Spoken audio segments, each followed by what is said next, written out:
सीखने का अर्थ व परिभाषाओं के बाद अब हम सीखने के नियम व सिद्धांत के बारे में अध्ययन करेंगे। जिसमें सबसे पहले हम सीखने के नियम लेते हैं। थॉर्नडाइक के अनुसार सीखने के नियमों को 2 भागों में बांटा गया है, मुख्य नियम तथा गौण नियम।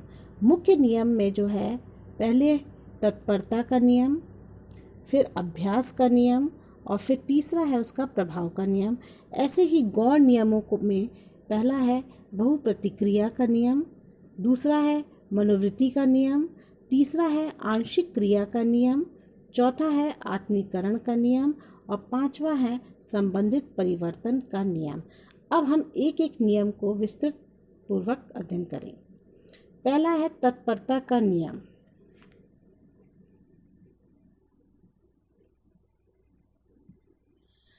भाटिया के अनुसार तत्पर या किसी कार्य को करने के लिए तैयार होना युद्ध को आधा विजय प्राप्त कर लेना है। यदि हम किसी कार्य में सीखने के लिए तैयार या तत्पर रहते हैं तो हम उस कार्य को शीघ्र ही सीख लेते हैं। दूसरा था अभ्यास का नियम।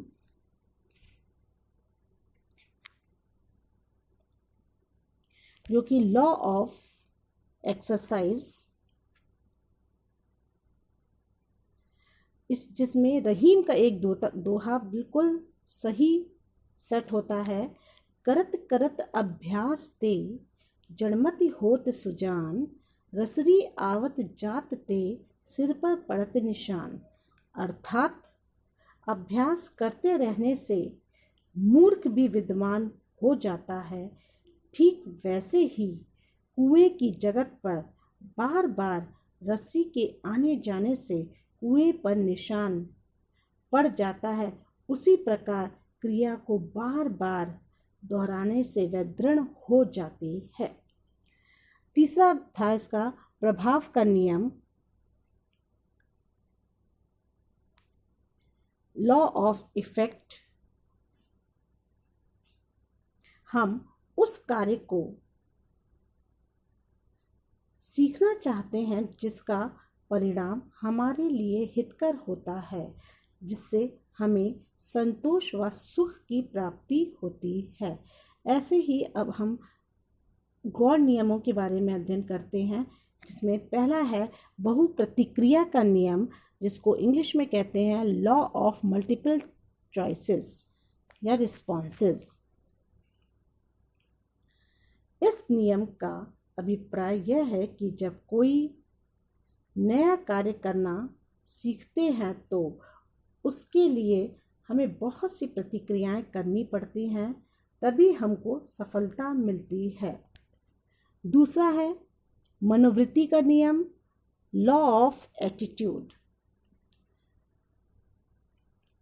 जिस कार्य के प्रति हमारी मनोवृत्ति जैसी होती है, अर्थात हम मानसिक रूप से किसी कार्य को करने के लिए तैयार होते हैं तो उसमें त्रुटियां एवं समय भी कम लगता है।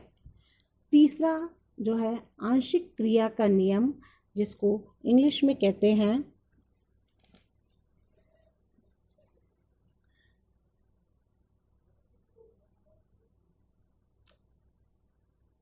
आंशिक क्रिया का नियम, सिलेक्टिव रिस्पॉन्सेस।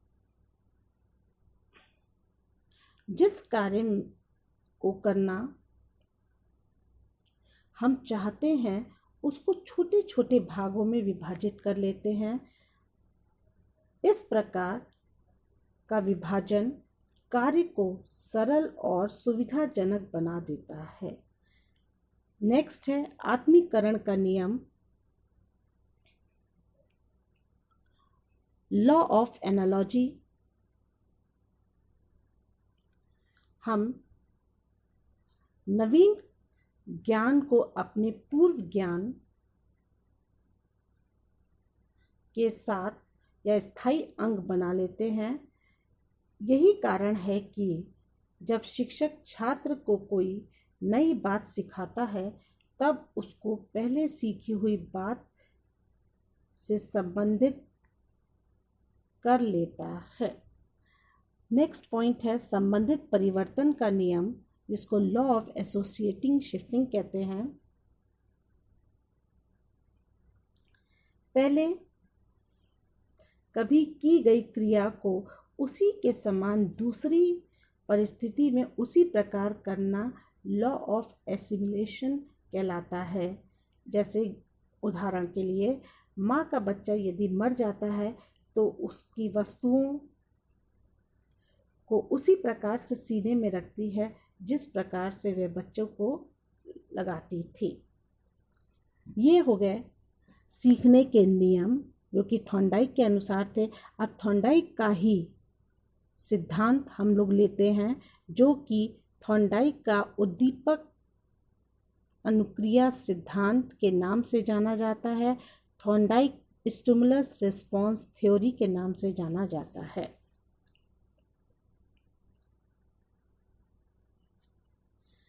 सबसे पहले हम थॉर्नडाइक का परिचय लेते हैं, जो कि इंट्रोडक्शन।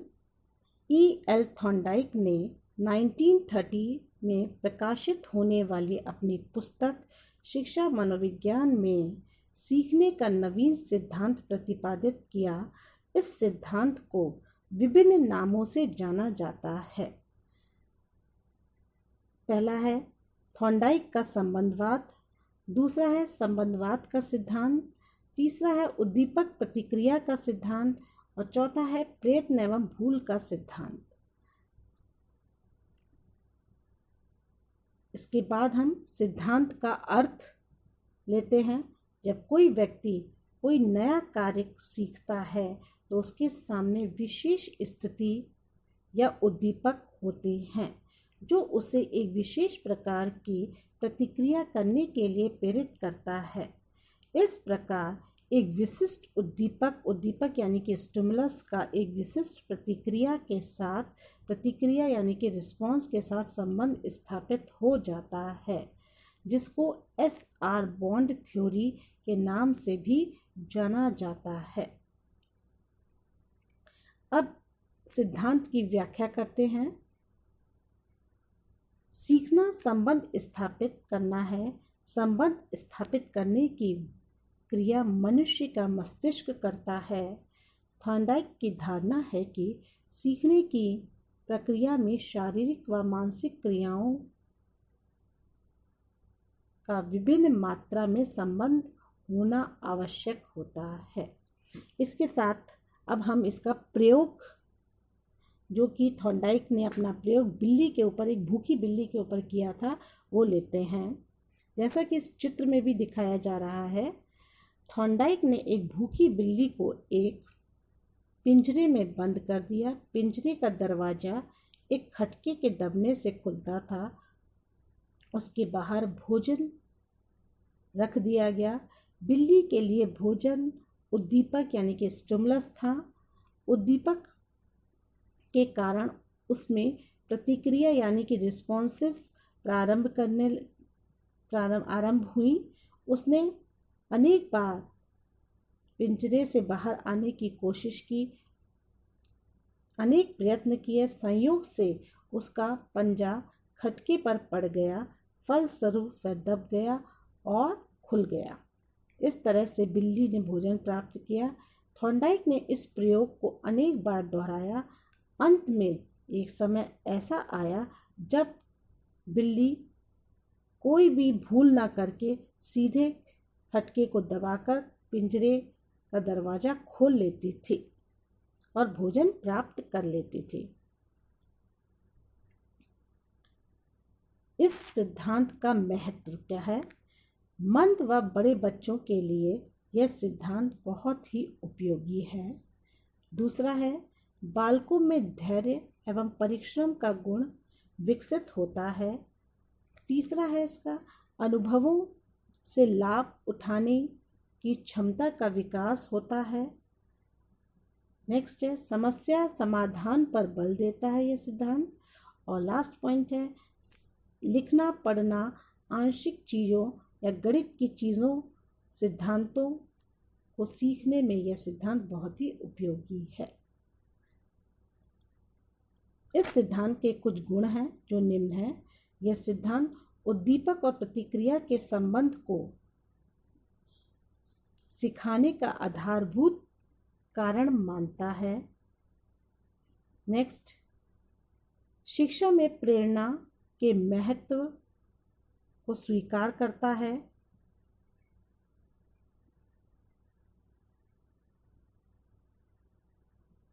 जो व्यक्ति उद्दीपक प्रतिक्रियाओं में जितने अधिक संबंध स्थापित कर लेता है वह उतना ही बुद्धिमान होता है। गुण के साथ साथ इस सिद्धांत में कुछ दोष भी हैं जो निम्न हैं। यह सिद्धांत व्यर्थ के प्रयत्नों पर बल देता है जिससे समय व धन अधिक व्यय होता है। दूसरा, यह सीखने की विधि तो बताता है लेकिन सीखने का कारण नहीं बताता।